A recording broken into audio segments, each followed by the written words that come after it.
আমরা পারতে গিয়ে যে এরকম সব কাণ্ড হবে ভাবতেই পারিনি। সময় বদলাচ্ছে, গায়ে লেগেছে বড় হয়ে যাওয়ার ছাপ, কিন্তু দিদার সাথে আমরা পারতে যাওয়ার এই টানে আজও সেই 8 বছরের আমিটাই জেগে ওঠে। তাই আর দেরি না করে দিদাকে নিয়ে বেরিয়ে পড়লাম আচারের জন্য আমরা পারতে। প্রথমে দিদা লাঠি দিয়ে কিছু আমরা পারলো ঠিকই, কিন্তু শেষমেশ আমাকেই যেতে হলো। উঠিটা দুটা লাথা তারপর এলো গাছে ওঠার পালা, তাই চলে এলো আমাদের রিয়েল হিরো, দাদু। গাছে উঠলেন ঠিকই, কিন্তু ডাল আর বয়সের জেদের লড়াইয়ে দাদুকেও নেমে আসতে হলো। সবাই যখন ব্যর্থ, তখন আমাদের বাড়ির সবচেয়ে ছোট সদস্যটার আনন্দ দেখে কে? কুড়িয়ে পাওয়া কিছু আমরা পেয়েও তো ক্যামেরাতে দেখাতেই ব্যস্ত। আর তারপর ছোটবেলার সেই অভ্যাসটা ঝালিয়ে নিয়ে এক লাফে গাছে উঠে পড়লাম। না না, আমি আবার গাছের কাছে ওঠার ওস্তাদ নই, ওই আর কি ছোটখাটো গাছ হলে একটু একটু কায়দা মারি আর কি।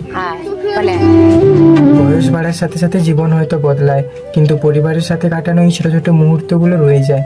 তোমাদের শৈশবে এমন কোনো